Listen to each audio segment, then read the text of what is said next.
নমস্কার বন্ধুরা, আজ আমি বাস্তুশাস্ত্র নিয়ে একটা ভিডিও আপনাদের সঙ্গে শেয়ার করতে চলেছি। যদি ভিডিওটি আপনাদের ভালো লাগে তবে লাইক, শেয়ার, সাবস্ক্রাইব ও ফলো করতে কিন্তু অবশ্যই ভুলবেন না। অর্থাৎ নতুন বাড়িতে প্রবেশের আগে কোন বাস্তু নিয়ম মেনে চলা উচিত, বাস্তুশাস্ত্র কি বলছে। অর্থাৎ বাড়ি তৈরি করা বা ফ্ল্যাট তৈরি করার সময়, অর্থাৎ বাড়িতে প্রবেশ করার আগে সবার একটা বড় স্বপ্ন, বাড়িতে প্রবেশ করব, শুভ ফল পাবো। কিন্তু অনেকেই একটা প্রশ্ন করে থাকেন, নতুন বাড়িতে প্রবেশের আগে কি কিছু বাস্তু নিয়ম মেনে চলা উচিত? যদি না মানা হয় তাহলে কি হতে পারে, আর যদি কোনো ত্রুটি থেকে থাকে তাহলে তার প্রতিকার কি? আজকের ভিডিওটিতে আমি এই বিষয়টি নিয়ে বিস্তারিত আলোচনা করব। তবে শুরুতেই একটি গুরুত্বপূর্ণ কথা আপনাদের বলে রাখছি। বাস্তুশাস্ত্রের একটি নিয়ম, বাস্তুশাস্ত্রের নিয়মগুলি মূলত একটি প্রাচীন ভারতীয় ঐতিহ্য এবং প্রচলিত বিশ্বাসের উপর ভিত্তি করে তৈরি। এগুলোর উপর বৈজ্ঞানিক কোনো প্রমাণ সর্বক্ষেত্রে কিন্তু প্রতিষ্ঠিত নয়। এগুলোকে সাংস্কৃতিক এবং আধ্যাত্মিক বিশ্বাস হিসাবে দেখা উচিত। নতুন বাড়িতে প্রবেশের আগে কি কি বিষয় খেয়াল রাখবেন? বাস্তুশাস্ত্র অনুযায়ী নতুন বাড়িতে ওঠার আগে পুরো বাড়িটি ভালোভাবে পরিষ্কার পরিচ্ছন্ন করুন, তবে বাড়িতে প্রবেশ করুন। ধুলো, আবর্জনা বা নির্মাণ বাকি আছে জিনিসপত্র সেগুলো সরিয়ে রাখুন, তারপরে বাড়িতে প্রবেশ করুন। অর্থাৎ একটি পরিচ্ছন্ন বাড়ি শুধু বাস্তুর দিক থেকে নয়, স্বাস্থ্যগত দিক থেকে অত্যন্ত গুরুত্বপূর্ণ। অনেক পরিবার শুভ দিন, শুভ সময় দেখে গৃহপ্রবেশ করেন। এটি একটা ধর্মীয় পারিবারিক ঐতিহ্যের অংশ। বহু মানুষ আজও এই রীতি মেনে চলেন। কিন্তু তারপরে বাড়িতে একটা পুজো দেন, পুজো দিয়ে তারপরে তিনি বাস্তু ঘরে প্রবেশ করেন। বাড়িতে পর্যাপ্ত আলো বাতাসের ব্যবস্থা আছে কিনা সেদিকে নজর দেবেন। তারপরে অন্ধকার স্যাঁতস্যাঁতে পরিবেশ থাকলে সেটা অস্বাস্থ্যকর পরিবেশ, আরামের জন্য নয়, সেদিকে নজর রেখে বাড়িতে কিন্তু প্রবেশ করবেন।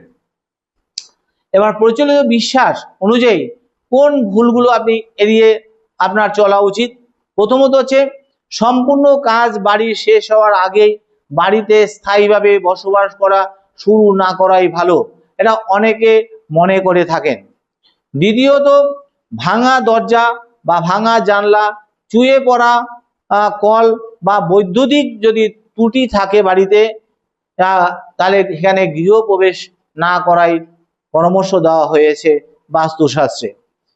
বাস্তব দিক থেকে এগুলো আগে থেকে স্টেপ নেওয়া উচিত।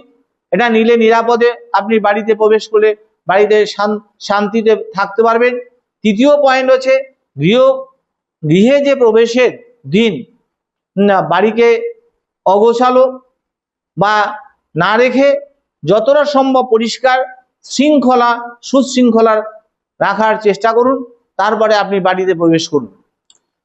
এরপরে প্রচলিত বিশ্বাস অনুযায়ী কি কি করতে পারে।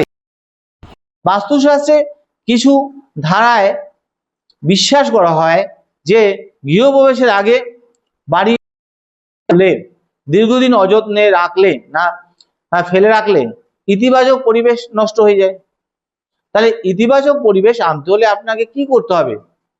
পরিবারের মধ্যে তাহলে যদি এরকম ইতিবাচক পরিবেশ না এনে যদি আপনি বাড়িতে প্রবেশ করেন, তাহলে কি হতে পারে?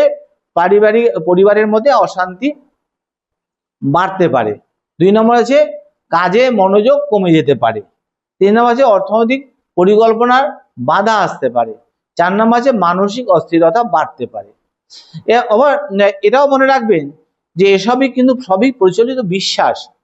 তবে কোনো সমস্যার কারণ শুধু যে বাস্তুর একটি নিয়ম না মানা, এমন নিশ্চিতভাবে এটা বলা যায় না। তার সঙ্গে সঙ্গে আপনার অনেক জিনিসই আপনাকে মানতে হবে। বাস্তু অনুযায়ী প্রচলিত রেমেডি কি? যদি আপনার মনে হয় গৃহপ্রবেশের সময় কিছু নিয়ম মানা হয়নি, তাহলে আতঙ্কিত হওয়ার কোনো কারণ নেই। তাহলে আপনি কি করবেন?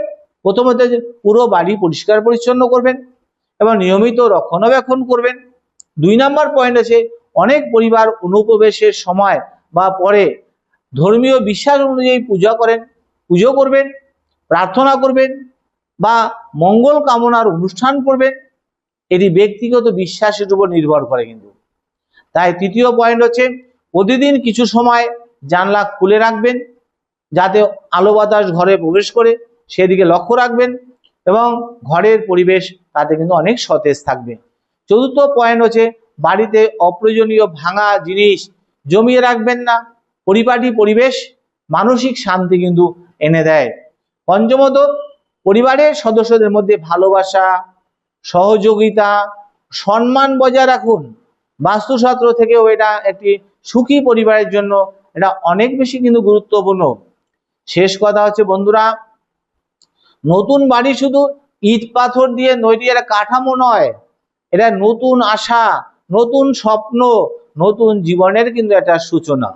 তাই অনুপ্রবেশের অর্থাৎ গৃহপ্রবেশের সময় যদি আপনি পরিচ্ছন্নতা, নিরাপত্তা, পর্যাপ্ত আলো বাতাস ও পারিবারিক সম্প্রীতির দিক গুরুত্ব দেন, তাহলে কিন্তু সেটি কিন্তু বড় পজিটিভ কারণ, শুভ কারণ হয়ে দাঁড়াবে। তাই বাস্তু নিয়ম অনুযায়ী নিয়ম মানতে চাইলে অবশ্যই মানবেন, কিন্তু মনে রাখবেন গৃহের শান্তি সমৃদ্ধির আসল ভিত্তি কিন্তু সততা, পরিশ্রম, পারিবারিক ভালোবাসা এবং সঠিকভাবে জীবনযাপন করা এবং সঠিক কর্ম করা, তবেই সঠিক ফল পাবেন। তার সঙ্গেও কিন্তু এই বাস্তু নিয়ম মেনে রাখলে আরেকটা প্লাস পয়েন্ট আপনি পেয়ে গেলেন। তাই যদি বন্ধুরা ভিডিওটি আপনার ভালো লাগে, তা লাইক, শেয়ার, সাবস্ক্রাইব অবশ্যই করবেন। এছাড়া আমি ঈশ্বরের কাছে কামনা করি আপনারা বাস্তু শাস্ত্র মেনে চলবেন এবং আপনারা সুস্থ থাকবেন, ভালো থাকবেন। এই বলে শেষ করলাম। নমস্কার।